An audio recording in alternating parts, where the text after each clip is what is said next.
So, guess what? We're going to talk about forgiveness, and no, you don't want to run out the door. This will likely be a concept, a point of view, a perception that you may have not ever heard before. Except for a handful of us who were in that class I mentioned last week called The Art and Practice of Living with Nothing and No One Against You. So, we'll get to that in a minute. There is a twist to the process that is really wonderful. And first of all, I just want to look at some ideas together, and I've had so much fun talking with everybody that I didn't do this yet. There you go. Anybody heard of Colin Tipping and radical forgiveness? Okay. And you know that he came to that understanding and wrote the book and created this amazing radical forgiveness worksheet and process because of his own healing journey. He was diagnosed with cancer, and it was through forgiveness that he was healed. And the interesting thing for those of you who know about him is that he has had another experience of that and acknowledged that there must be more to gain from his journey on that path. And so he's sharing that with everyone electronically in the virtual radical forgiveness community as he moves through this second stage of healing for himself. So the concept of radical forgiveness as it is coined by Colin Tipping is, of course, going in deep and looking at an event that has shaped our psyche, the way that we see ourselves and things, and it has shaped our experience since then. And it is not something that we would do lightly in this fashion because it is deep personal work. So it's done individually. It's done with plenty of time and space for whatever arises. It's done knowing who you can call if you need support. I will tell you that you can get that worksheet at www.colintipping.com, and I highly recommend it. Several times throughout my life, I have found myself in a place where what I am called to do is some sort of an emotional house cleaning in order to make room for more of this possibility that we talk about all the time. Okay? So moving from that process, which is definitely recommended that you do on your own time, is this other one that comes from Gary Simmons, Dr. Gary Simmons. He's the co-creator of the Q Effect training and this art and practice of living with nothing and no one against you. And he has a very similar process. And he takes us through, there are 3 different types of worksheets, and I'm looking at the one that comes at the end of a 21-day process. We do this class about once a year here, and you can also go to theqeffect.com and learn more about him. But before we break off into what's different about this process that we're going to talk about, you probably know this already, that any one of these processes of forgiveness involves the willingness to go back and revisit, to recall something. And then it usually involves the willingness to revise it, meaning to see it again. If you've read any of the books about reframing, for example. It is some kind of a willingness to see it in a new way that offers insight and therefore healing and frees up a part of you that has been held back or burdened in some way, right? I often talk about Greg Braden's The Gift of the Blessing. And he talks about the ancient Essenes and their method of using compassion for the gift of the blessing. But the third step is often some kind of a blessing, meaning that you look at this, you willingly look at this situation, you see it with new eyes, and then you're able to glimpse perhaps what we call a silver lining. Something in that situation or circumstance that might have made you who you are today. And that in retrospect, you don't have as much regret about. Now that reading from Ken Gordon was beautiful. He's our spiritual leader, by the way, at Centers for Spiritual Living. And he lives in Kelowna, British Columbia. And we know not only is resentment something that we can't afford to carry around forever without grave consequences, but any of those other limiting ideas, in this teaching we call them limiting beliefs, that we have picked up along the way are going to obviously do what? They're going to hold us back. They're going to keep us from what is possible. So when we get to what I'm calling step 3 of your average forgiveness review, is our willingness to find something good in there that came out of it. And I don't mean in a platitudinous kind of way. I mean that in retrospect, you learn something about yourself that was good. And nobody else can determine what that is for you. And we're talking about everything from a slight to a great event that may take a lot of assistance and professional work and patience and faith and trust and guts to look at.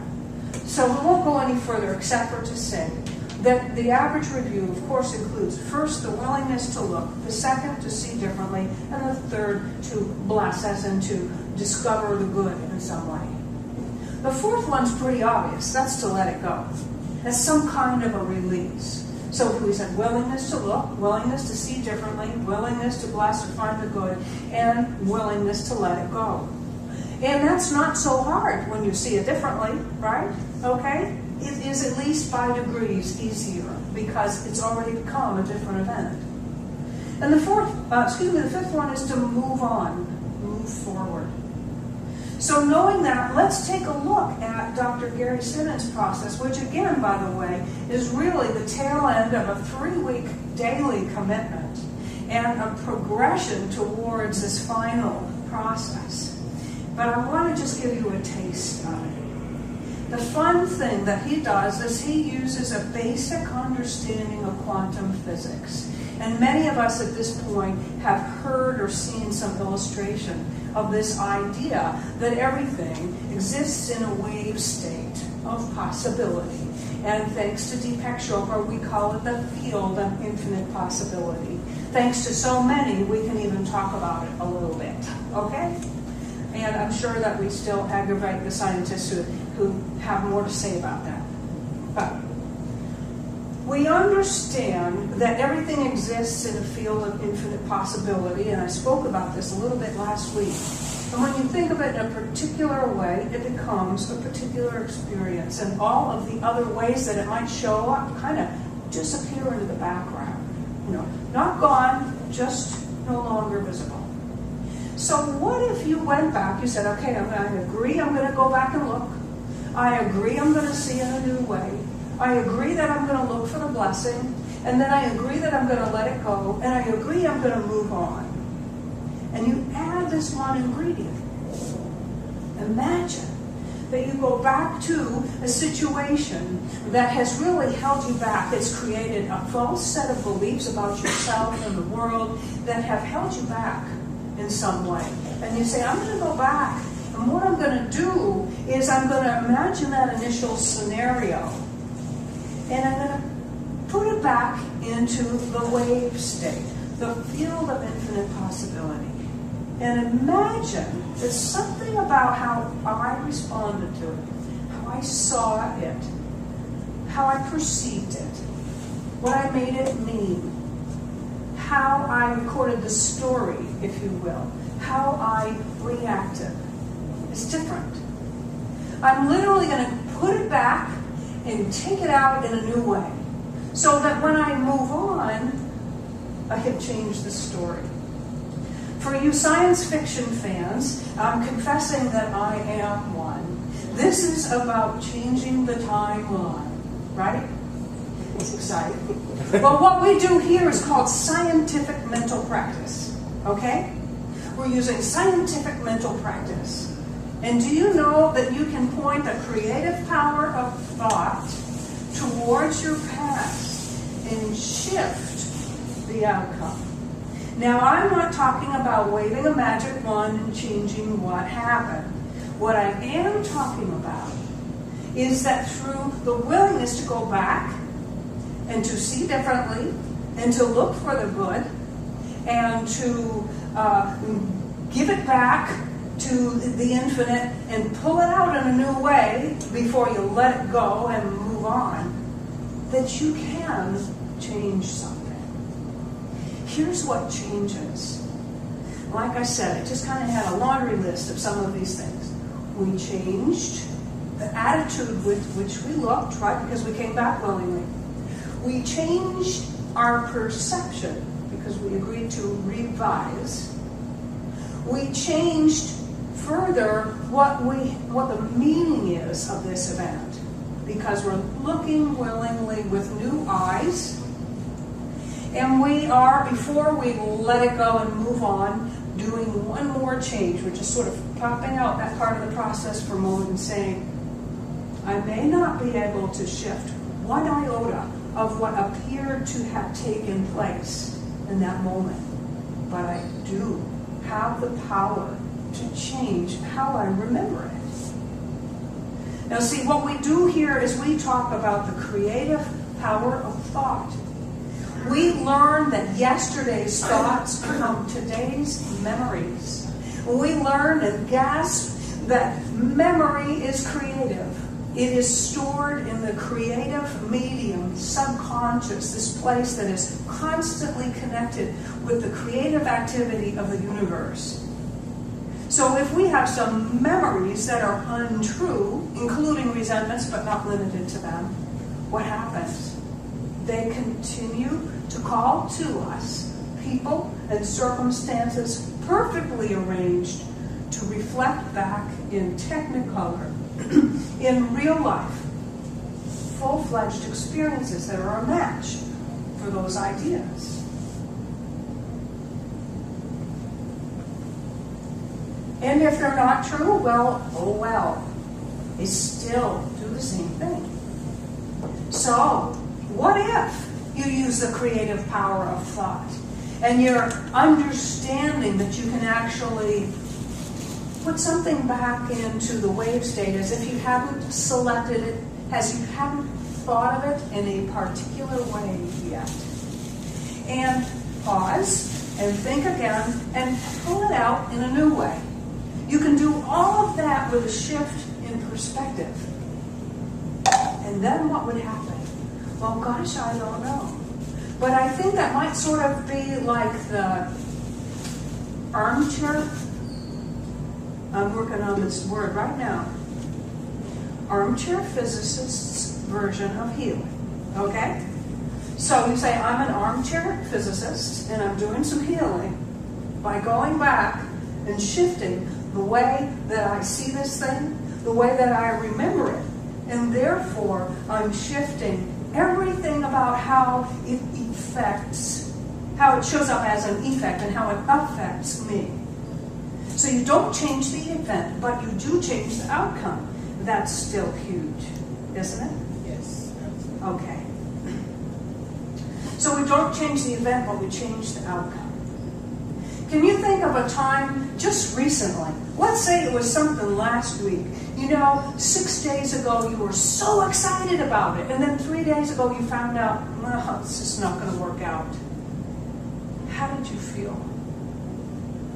Did you feel disappointment? Did some part of you say, there's that feeling again. I hate that feeling. I resent that feeling.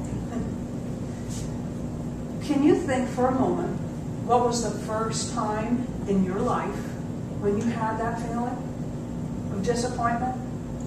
When you heard, no, you can't do that. That's not possible. It'll never work out. Who are you kidding? Or something like that. Okay. So imagine then, if you go back right now, we can keep our eyes open, but just imagine with me, if you go back to that scene, okay, I know what disappointed me last week. I know that the first time I felt disappointment, I was 4 or 12, or, I remember it to this day so vividly. And you go back and you say, not going to change the event. And this is more than the sort of the platitudes where we say, I know they did the best they could, and blah, blah, blah. Okay? This is quantum forgiveness. Go back and say, yes, that's how it went down. And boy, was I just so mad I wouldn't speak. I screamed and cried, I stomped my feet, I wouldn't eat my dinner or whatever. I went to my room and slammed the door. And then you think, but I am being this person who knows then what I know now. I'm great. I do live in a universe of infinite possibility. The future me has read Deepak Chopra. The future me has watched What to Believe. The future me knows so much more, okay? So you go back in your little self and you say, you're right. Now, there's nothing to do to those people around who are doing the best they can, but what if that voice in you says, I'll find a way. Yes, I can. It might take a while. I might have to grow up. I might have to go to school. I might have to get a job. I might have to get something in order for this to happen. But I know I can do it. And it becomes this passionate resolve. Now, can you just sort of imagine if you draw a timeline from that point in your remembered life to where you are now, who you are now? Is it possible that you might have taken more risks? Is it possible that you might have broken some records? Is it possible that no matter what, you might have outshined your siblings or your family members? You might have out-succeeded your village, your tribe, your peeps. There's so many terms for that, but that you actually dared to listen to that voice that said, yes, I can. Can you imagine that if you just did this once in a while, that it might not sort of lift off this cap that you've been carrying around from that first time you were told you can't do that? I can.